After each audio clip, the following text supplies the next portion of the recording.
Meraki. Give me a show of hands if you thought this was a Japanese word when you first heard it. Thank you. I was not alone in that boat. Maybe if I had known the origin of the word, I could have got a clue about the meaning when I chanced upon it nearly 2 decades ago while reading an essay on Robert Frost's poem, Two Tramps in Mud Time. So evocative is that poem that one can literally visualize the focus, the ardor, the love with which the narrator is doing a mundane task, chopping wood. Meraki seems to be a perfect fit in that situation. You know how it is with some words, especially in this case, the musical, delightfully musical sound of this word is what I noticed when I read it for the first time. And naturally, I looked it up and have loved this word ever since. Come to think of it, most of my worthwhile life stories are so because I noticed something. Noticing is a skill. You can do it on the trot without much thought. And most of us can see it become an art because we practice it daily and literally develop it subconsciously. What I've also realized is I tend to notice depends on my mindset.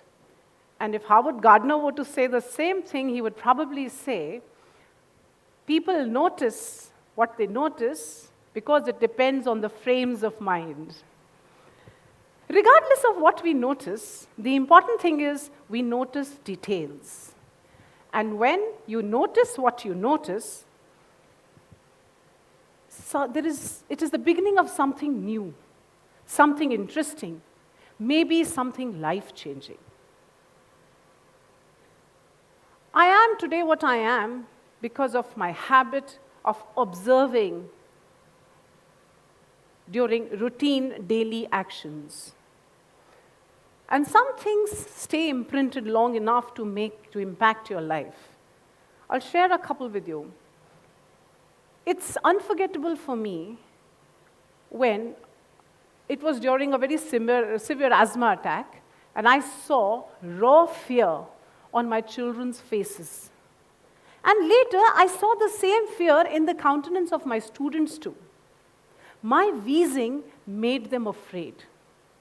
Another interesting observation which puzzled me also was, while I was teaching first language English to 14-year-olds, the same children who enjoyed English movies and songs and interacted with each other in English struggled to use the Queen's language for academic purposes. And in a very routine space, I noticed a backache every time I had my water-conserving bucket bath. So, what happens, you may ask, when you notice these seemingly trivial details in life? Well, the first and the more common option, don't give it much thought, move on. Maybe even ignore, like I did, at the cost of nearly losing my laptop. So I'll quickly share this anecdote. I was wrapping up after a training, and I pulled out a bundle of papers from my laptop bag before heading for checkout. And when I stepped out of the room, I noticed that my black leather laptop bag was unusually lighter. But I didn't give it much thought. I assumed that I'd pulled the papers out, and that was the reason for the light weight on my shoulder. Imagine my embarrassment when moments later, the bellboy came running with my laptop, which I had obviously left behind in the room. Had I noticed what I had noticed, that laptop would have walked out of the room with me. But no, sir, I wasn't being mindful. I ignored what I had noticed and deserved that "Be careful, lady" smile from the bellboy. Well, what can I say? Lesson learned, don't ignore. what you've noticed. So what happens when you don't ignore what you've noticed? Well, you examine the scenario carefully. You explore your possibilities with an open mind. Sometimes, it's like a calling. The fact that you've noticed something, you're examining something, shows how inclined you are towards it. And your calling, which is tucked away in a daily routine, might not be something spectacular, something thrilling, awe-inspiring. It all begins small. Sometimes so small, so fleeting that you might miss it. But thank God I didn't. I noticed that fear, I noticed that inability, and I noticed that backache. And this helped me look at my possibilities despite my doubts. Because I doubted that my rasping breath would go away for good. I doubted that my teenage learners would give as much attention and energy to using language for academic purposes as they did for entertainment. And I doubted the very logic of being able to save millions of liters of water just by having a bucket bath. Thankfully, despite being limited by my personal beliefs, behavior, boundaries, persisted in looking for alternatives. Having noticed, having examined and explored possibilities, I had taken 2, albeit small steps towards becoming a fitter person, a more effective individual, and an environmentally conscious citizen. It was now time for action stations. Act now. But how? This how question was answered by Henry Longfellow some 150 years ago, very succinctly in his poem, Psalm of Life. And I quote, "Act, act in the living present, heart within, God overhead." These inspiring words, very simply, urge everyone to do the needful right away, sooner rather than later. No procrastination. Take that step now. This is what brought me closer to something that had a bit of my soul in it. My children's haunted faces had already compelled me to look beyond the anti-allergens, the bronchodilators, and the steroids that were being pumped into me to fight asthma. I started asking questions. I read up about asthma. I focused on finding what was in my control and what was not. And most important, what was my limit? I, at that point in time, decided to take small steps. They were small, for I needed to make a beginning. But with time, I grew bolder. And these steps became more daring, more imaginative. I decided that I should not take in its entirety the medical advice to avoid physically strenuous exercises. Instead, I chose to emulate medalists, Olympians, Jackie Joyner-Kersee, and marathoner Paula Radcliffe. Not to say that I was defying doctors. I was just looking at additional, sustainable, and more creative ways of strengthening my lungs. And pushing my limits was one of them. It worked, and how?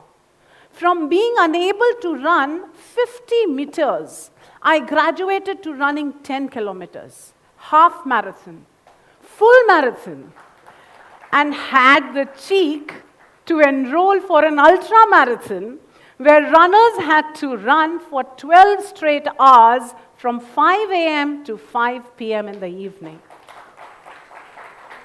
All this without inhalers. I did it. And this had its own special reward. I managed to beat ennui.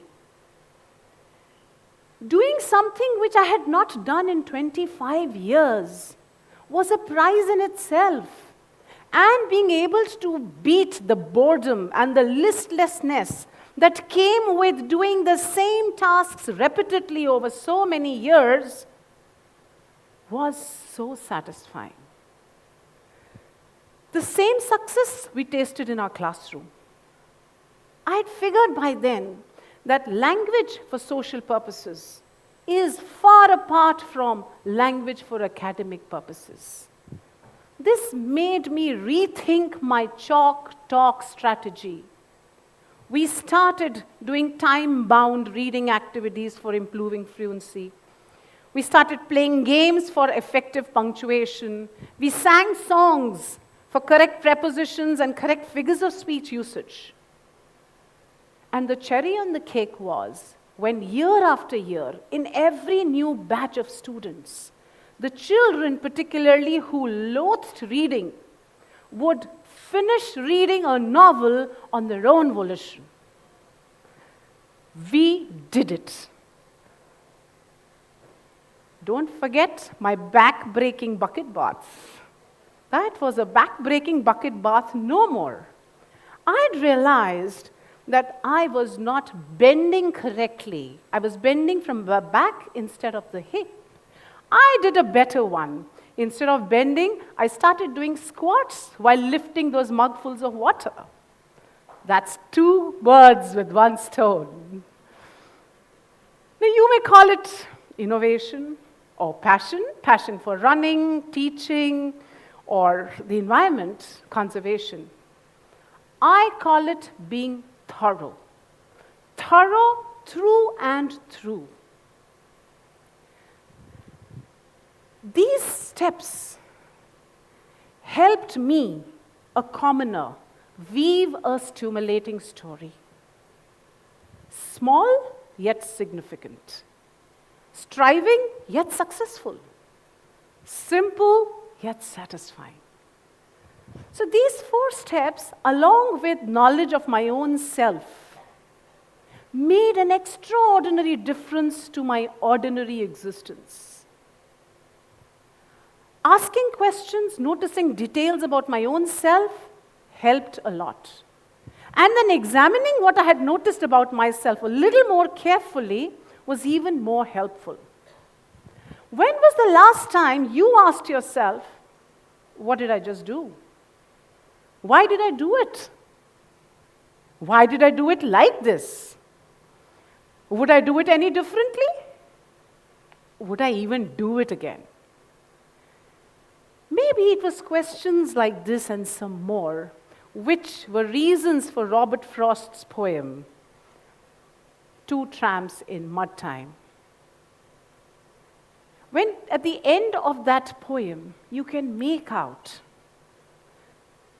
that the narrator has so much love for what he is doing because his actions are governed both by his heart and his head.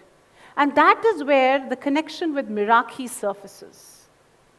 When you notice something about yourself, follow your calling, you make constructive contributions, and your stamp is on it. Your love for labor is visible to one and all. Mind you, it is not necessary that you would choose to do only those actions which you are better at than others or can do it more easily than others. I figured it because running was not easy for me. I am not better at running than most ladies or men in my age group.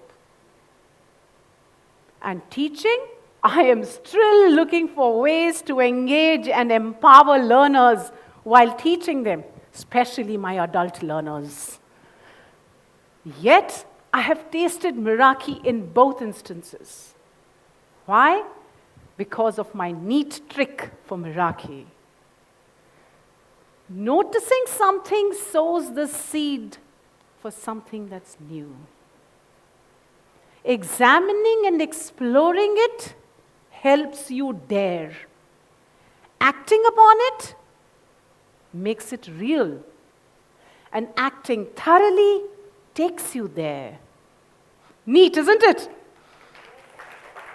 So that is my NEET trick for a smiling, successful, and a sustainable life. Notice, examine and explore, act thoroughly. Thank you. Wishing you all many Meraki moments.